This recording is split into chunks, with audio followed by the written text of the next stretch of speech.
So actress Angelina Jolie once said something really interesting. She said that the best way to survive a dark valley or, a period of really intense suffering is to basically sprint right through the middle of the fire. Yeah, to just go right into it. Exactly. Like, you don't try to go around it. You don't look for some hidden escape hatch. You feel it. You let yourself be completely enveloped in it, so that you can actually forge a path out the other side. Which is, that's an incredibly countercultural concept for us today. Yeah. We are pretty much entirely conditioned to avoid the fire at all costs. Oh, totally. Right. Our modern impulse is just anesthetization. If it hurts, numb it. If it's uncomfortable, scroll past it. Yeah, just distract yourself. Exactly.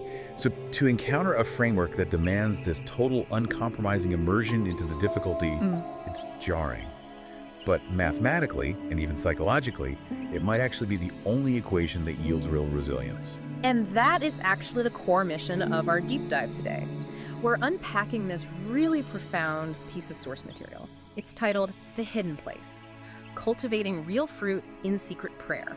Right. Now, right off the bat, I want to say, if you're listening to this on your morning commute, or maybe, you're at the gym folding laundry and you hear the word prayer, you might immediately put this in a purely theological box. Sure, people hear that and they instantly categorize it. Yeah, they check out.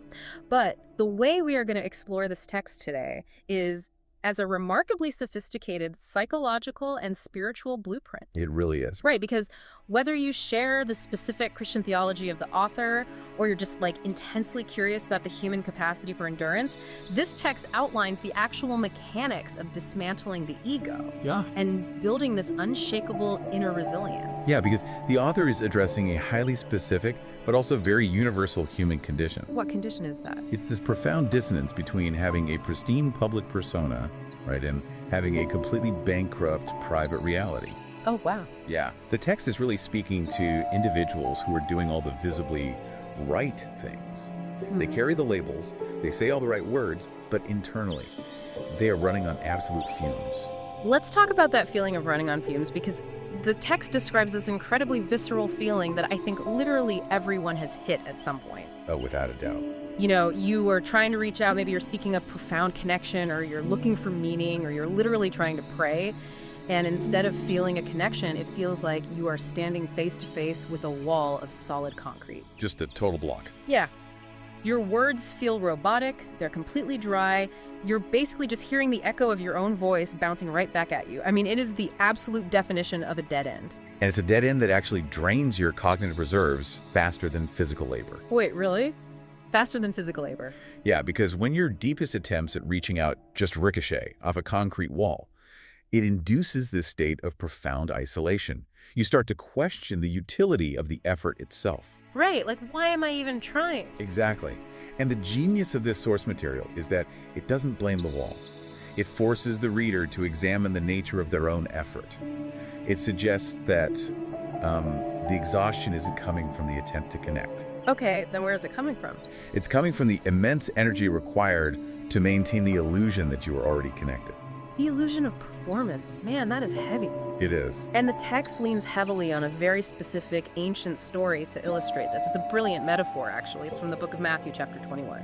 The fig tree. Right. So Jesus is walking by the roadside. He is hungry, and he sees this single leafy fig tree in the distance. Now, a fig tree covered in leaves is basically a biological billboard advertising sustenance, right? Yeah, by all botanical and outward appearances, it is fulfilling its purpose. It is signaling absolute vitality.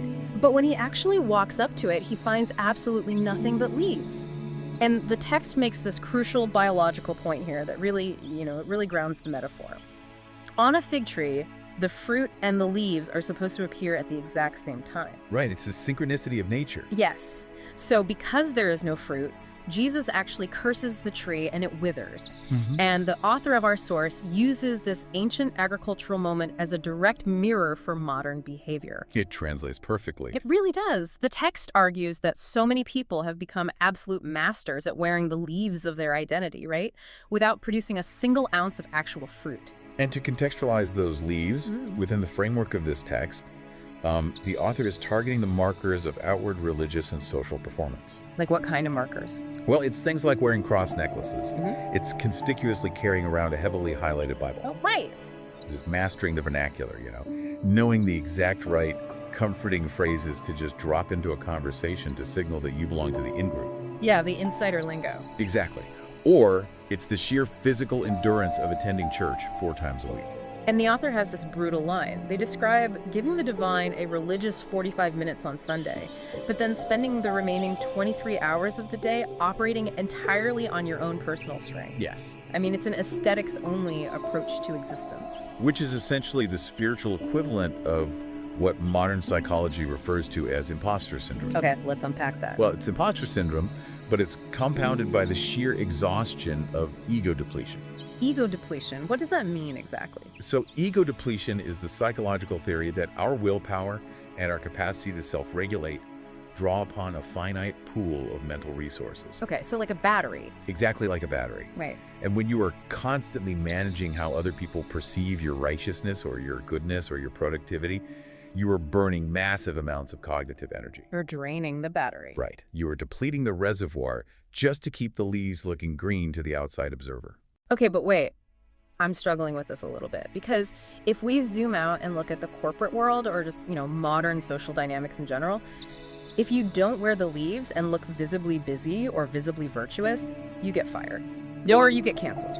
Yeah, or just ostracized. Exactly. Like, think about the person at the office who always has a spreadsheet open. Right, the busy worker. Yeah, the one who speed walks down the hallway with a clipboard, who strategically sends emails at 11 White 59 p.m. so the timestamp proves their dedication.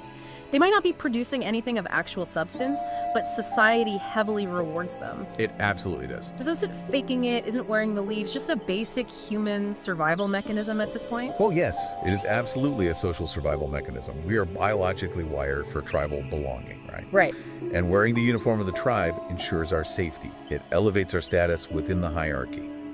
But the text is drawing a very hard line in the sand here between sociological survival and genuine spiritual or psychological vitality. Okay, so it's separating the two.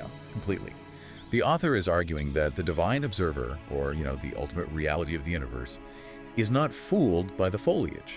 The foliage, I love that. Yeah. The overarching claim of this entire framework is that real fruit only grows in the hidden place.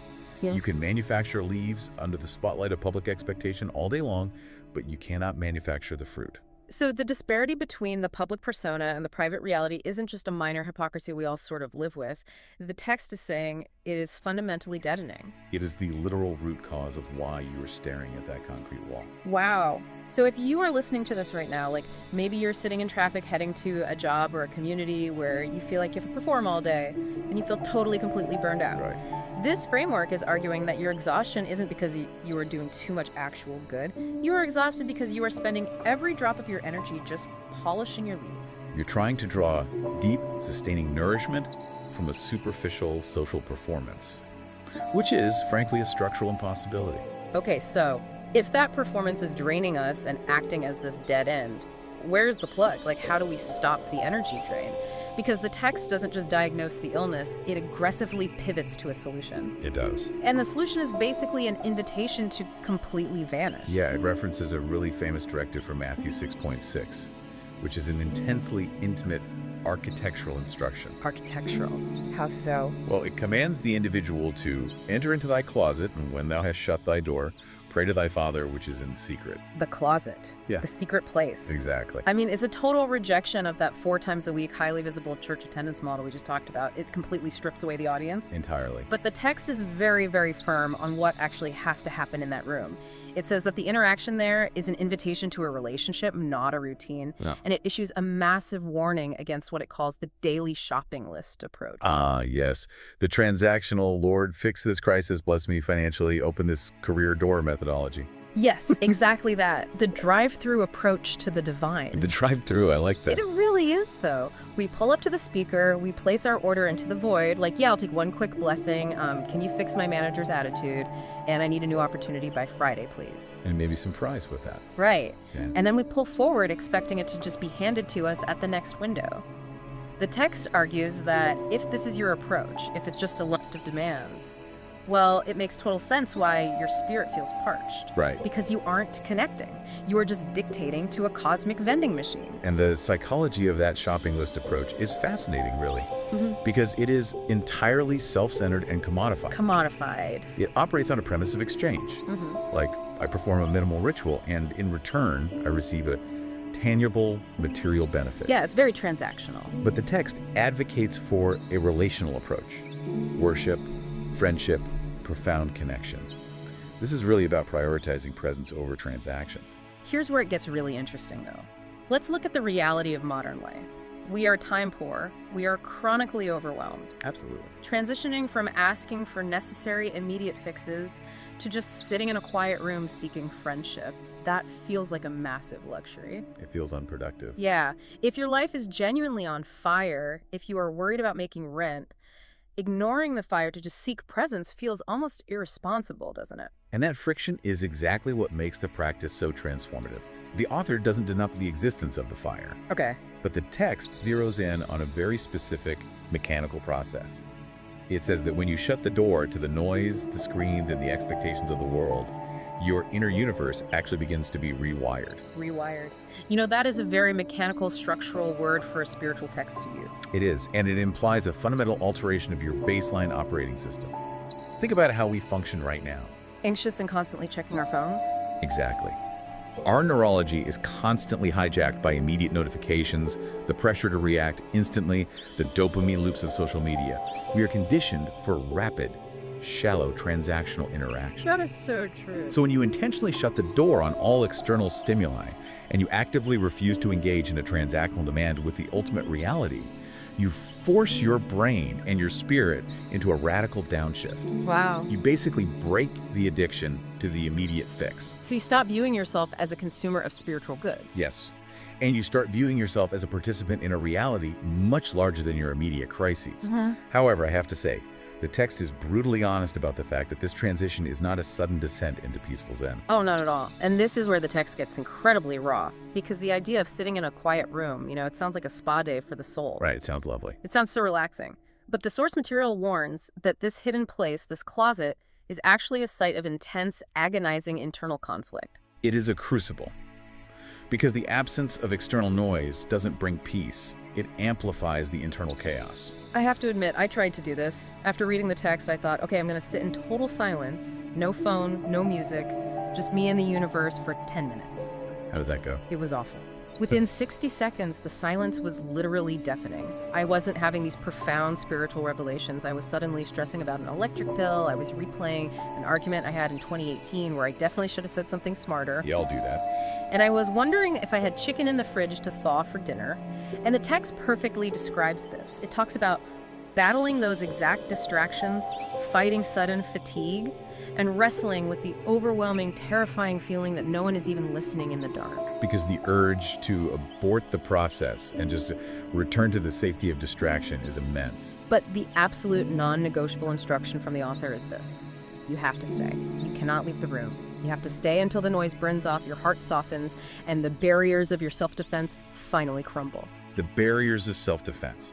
Now, this is where the theological text intersects flawlessly with clinical psychology. Okay, tell me more about that. Well, we spend our entire public lives constructing these elaborate defense mechanisms: projection, denial, rationalization, the persona we present to the world, all to protect our fragile egos from judgment, pain, and failure. Yeah, that makes sense. So dropping those barriers is perceived by the brain as a literal existential threat. And to illustrate the sheer magnitude of this struggle, the text brings in the ultimate historical and theological example, Jesus in the Garden of Gethsemane. Right. It highlights that before the public trial, before the crowds, before the physical crucifixion, the actual decisive battle was fought and won in total privacy. Yes, in the garden. The text emphasizes that he was in such intense agony in that hidden place that he was sweating drops of blood. The closet isn't a retreat, it's a battleground where the ego goes to die. And that condition of sweating blood is actually known medically as hematidrosis. Wait, that's a real medical condition. It is. It's a rare, documented physiological response to unfathomable, extreme psychological stress, where the capillary blood vessels that feed the sweat glands literally rupture. Oh my goodness. So the author uses this incredibly visceral image to communicate that surrendering your defensive barriers is not a casual, relaxing meditation exercise. It is a grueling, agonizing dismantling of the self. The text says, real prayer starts when your heart gives way, not just when your lips start moving. That's a powerful distinction. It really is, because as long as you have your armor on, as long as your defenses are up, you are only communicating with your lips. You are still performing. You're still wearing the leaves. Yes, you're just wearing them in a darker room. But this text makes a very sharp, almost controversial distinction here. It explicitly states that fears, generational cycles, and deep pains can only be dismantled in this hidden place, and that they cannot be fixed by new self-help strategies. Yeah. I mean, that feels like a direct shot at the billion-dollar wellness industry. It is an absolute refutation of modern self-optimization, because the self-help industry, by its very definition, relies on the strengthening and managing of the self. Right, like optimizing the self. Exactly. It's about building better habits, optimizing your routines, and utilizing your willpower to overcome obstacles. But the text is arguing that the willpower of the ego is insufficient to heal the deepest fractures of the human condition. Like the generational trauma. Right. You cannot use the ego to dismantle the ego. You have to break the old structure entirely. But, that raises a pretty terrifying question. If the hidden place is where we let ourselves break, where the barriers of self-defense crumble to dust, what fills the void? That is the ultimate question. Right, because if you shatter the ego, you can't just walk out of the closet empty and defenseless. Well, the destruction of the self-defense mechanism creates a vacuum. And in this vulnerable state, the individual is uniquely primed for the radical internalization of new truths. So the source text points to Psalm 119. Thy word have I hid in mine heart, that I might not sin against thee. But it draws a very sharp contrast regarding how you interact with this truth. It says you cannot approach it by just skimming it like a morning newspaper. Because skimming a newspaper is just an intellectual exercise. Right. It keeps you informed, but it doesn't change your nature. The text is demanding total absorption. And the imagery the author uses for this absorption is honestly shocking. It says the goal of the hidden place is to soak in the scriptures, to internalize these truths so deeply that when life slashes you, you literally bleed the word of God instead of reacting with your past instinctual resentment or anger. It's a violent, arresting metaphor. Being slashed by life, it perfectly encapsulates the sudden, unexpected nature of betrayal or tragedy or just maliciousness. So I was trying to think of a good analogy for this, and the cliche one is always the sponge. Right, squeeze a dirty sponge, dirty water comes out. Yeah, but that doesn't quite capture the complexity of human behavior for me.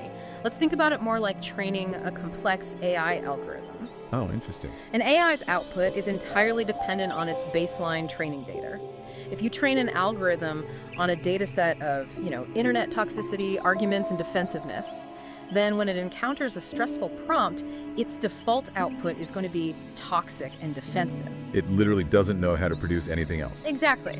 But if you spend hours, days, years in the hidden place, intentionally feeding your internal algorithm a data set of profound spiritual truth, grace, and empathy, you are fundamentally changing the baseline. Yes. So when life flashes you, when that stressful prompt hits, your default unthinking output is grace. That is a brilliant modernization of the concept, because the text is talking about altering the default output. Yeah. And this is where we really have to distinguish between genuine transformation and mere behavioral modification. Yes, explain that difference, because it seems absolutely crucial to why this framework actually works under pressure. Well, behavioral modification is what most of us do every single day. Let's say your coworker takes credit for your project, or someone deeply insults you. Your internal algorithm instantly generates anger, resentment, and a desire for revenge. Obviously. But because you are in public and you want to maintain your leaves, you use massive amounts of cognitive energy to suppress that anger. Right. You grit your teeth. You grit your teeth, you force a smile, and you act professionally. You have modified your behavior, but the toxic output was still generated internally. And eventually, if you get slashed hard enough, or if you are just too tired to grit your teeth, that dam breaks and the resentment spills out everywhere. Precisely. Behavioral modification requires constant effort and is prone to catastrophic failure. Genuine transformation, which the text star uses only achieved through the crucible of the hidden place, means the instinct itself has changed. You don't have to suppress the anger, because the anger isn't the primary output anymore. The ego isn't there to demand defense, so the slash doesn't provoke a counterattack. The truth you have internalized is what naturally bleeds out. Which is mind-bending. But if we accept that this level of profound algorithmic rewiring is possible, it begs a massive question. Why does this matter when we step back out of the closet and into the harsh reality of the real world? Right. What's the practical application? Yeah, and this brings us back to the Angelina Jolie quote from the very beginning, going right through the fire. Because the hidden place isn't designed to make you comfortable. It is designed to prepare you for external trials. The transformation has a distinct, outward-facing utility. And the text acknowledges something deeply, painfully human. When we are in the fire, when we get a terrible medical diagnosis, when our bank account hits zero, when our relationship shatters, our immediate, desperate reflex is to pray for an extraction. Absolutely, get me out of this. Fix this right now. We revert right back to the transactional shopping list. We do, but the text proposes a staggering rationale for why the divine often ignores that plea for extraction and instead takes us through the suffering. Through it. It says that these gut-wrenching experiences are not arbitrary punishments. They are specifically permitted in order to perfectly equip us with the wisdom and empathy needed to help someone else down the road. It assigns an immense, future-facing value to present-day agony. It does. And the author uses a phrase that literally stopped me in my tracks. Right. If you keep a good attitude while you are in the fire, the devil cannot steal from you.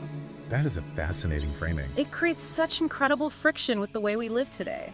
We are terrified of friction. If we have a minor inconvenience, we want a life hack to fix it.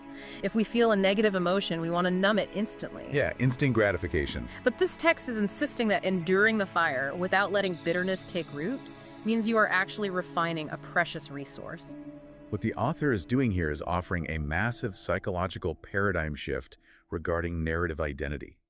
They are reframing victimhood into preparation.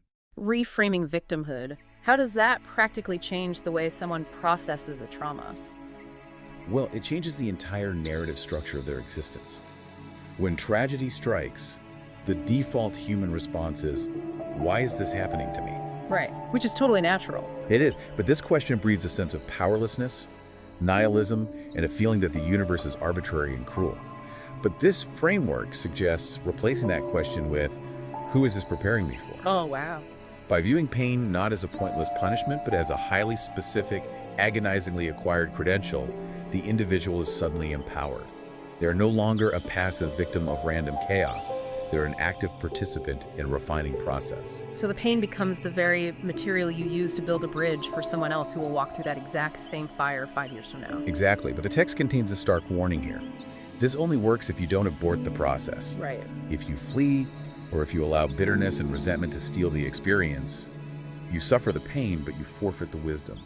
You burn in the fire, but you don't forge the tool. And the empathy you forge in that fire eventually has to leave the realm of theory and manifest in the physical world. The text argues that the ultimate real fruit of this entire hidden process is a radical, almost illogical economics of generosity. Which is where the internal rewiring becomes undeniable to the outside observer. The hidden place ultimately mandates physical action. So to illustrate this, the source dives into a historical example from the Bible, the story of the Macedonian church in 2 Corinthians chapter 8. Now, to really understand this, we have to look at what was happening in first century Macedonia. It was a very dark time. Yeah, they were under Roman occupation, they had been ravaged by civil wars, the taxation was notoriously crushing. When the text says they were experiencing a very severe trial and acute poverty, it doesn't mean they couldn't afford a vacation. No, it means they were destitute, hovering at the absolute edge of starvation and societal collapse. They were in the deepest part of the fire. Yet, the text points out this incredible paradox. In the midst of this acute poverty, their overflowing joy resulted in what the author calls rich generosity. The historical account says these starving, oppressed people actually begged for the privilege to give beyond their ability to help others who were suffering. It is an economic and biological paradox. It completely subverts the survival instinct. It defies every piece of logic we have. Think about the airplane oxygen mask rule. Secure your own mask before assisting others. Right, we've all heard that. When you are suffering, when you are terrified about your own survival, every single human instinct screams at you to hoard.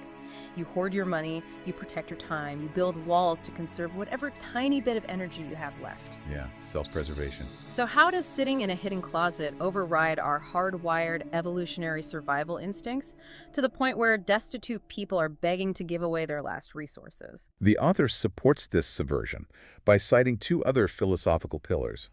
They reference 2 Corinthians 8.12, which argues that a gift's value is based on what you have, not what you lack. Okay. And Proverbs 19.17, which posits that showing pity to the poor is essentially lending to the divine. What this reveals about the text's framework is that love, in its truest form, is never just an internal emotion. its most tangible, unarguable manifestation is giving. The fruit has to be physical. Exactly. The ability to see someone else's pain and step into it, despite your own lack, proves that the time spent in the secret place has eradicated the fear of scarcity. Wow. When your internal algorithm has been rewired to trust a profound connection with the divine, the panic of poverty is replaced by the compassion of connection. You no longer hoard because you have experienced ego death.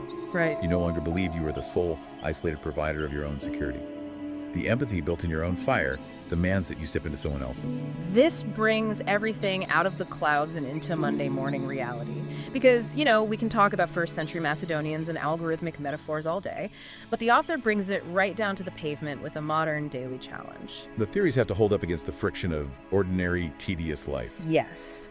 And the author shares the ultimate real-world scenario of what this real fruit looks like. Let's go back to the idea of the leaves for a second. Okay. Say you have a coworker who is the office antagonist. They constantly mock your leaves, they make fun of your religious bumper stickers, they roll their eyes when you talk about your faith. They are actively hostile toward your public persona. The exact person your ego wants to defend against and defeat. Right. Now imagine this coworker suddenly has their car break down. They're stranded. What is your unthinking default response? Well, Normally you'd gloat, but because of the agonizing work done in the secret place, because the ego has been dismantled and the baseline has been rewired to grace, you don't gloat, you don't ignore their plight, you don't say karma, you offer to drive them to and from work every single day. That is a staggering, highly confrontational level of grace. It is deeply unsettling to the antagonist. And the text triumphantly concludes this example with this brilliant mic drop line. My friends, you cannot argue with real fruit. In any sociological evaluation, behavior is the ultimate, undeniable proof of internal belief. You can claim you've had a spiritual awakening, you can post inspirational quotes all day, but if your interactions with adversarial people remain petty, vindictive, or self-serving, your internal claims are entirely invalidated. Completely. The psychological weight of responding to active mockery with tangible, sacrificial service is massive. It is the unarguable proof that you are bleeding the word, not bleeding resentment. But to get to that point, the author issues a direct final challenge to the audience. They challenge the reader to abandon shallow, borrowed spirituality by committing to a highly specific, accessible practice, setting aside just 5 to 10 minutes every single morning for God alone. Just 5 to 10 minutes. No cell phones, no music, no distractions, removing all masks. And the brilliance of this challenge lies in its accessibility. 5 to 10 minutes lowers the barrier to entry, but the daily consistency is what sustains the psychological rewiring. Right, you can just do it once. Exactly. You cannot act as a chauffeur for the person who mocks you based on raw willpower alone. You will burn out in 3 days. Yeah, you really would. You can only sustain that level of radical empathy if you are continually retreating to the hidden place to replenish the system. Making that closet a permanent home where you are fully known and loved without the leaves is the necessary maintenance for this new operating system. So as we synthesize this incredible blueprint today, let's look at the journey this source material maps out for us. We start by recognizing the absolute exhaustion of wearing the outward leaves, the performative labels and corporate busywork that leave us staring at a concrete wall. Okay. We hear the radical invitation to retreat into the hidden closet, to shut the door on the noise, and to stay in the silence until the terrifying barriers of our self-defense completely crumble. Yeah. We've explored the necessity of consuming truth so deeply that when life slashes us, we bleed grace instead of resentment. We've unpacked the profound psychological shift of finding purpose in our pain, going straight through the fire so we can perfectly empathize with others. Transforming the pain. Yes. And ultimately, we've seen how all of this internal, invisible work must manifest in the real world through illogical, sacrificial generosity, even to those who oppose us. Now, just as a quick reminder, while we are unpacking the profound claims of this specific Christian framework, our goal today is to really explore the mechanics of its teachings on inner resilience and empathy. It is a comprehensive, profoundly challenging system for transforming human suffering into active, undeniable compassion. It really is. So we want to leave you with a final, lingering thought to process on your own today. Think about this. If all your outward labels, your polished public persona, your highlighted books, and your carefully curated leaves were entirely stripped away today, Everything gone. and you were judged solely on your unthinking, instinctual reactions to hardship and your tangible generosity to the people who frustrate you the most, what would the fruit of your life actually say about where you spend your secret time? That is the metric that cannot be faked. It's a question that demands an honest answer. Thank you so much for joining you on this deep dive. Keep searching, keep challenging your own baselines, and whatever you do, don't just keep staring at that concrete wall. We'll see you on the next deep dive.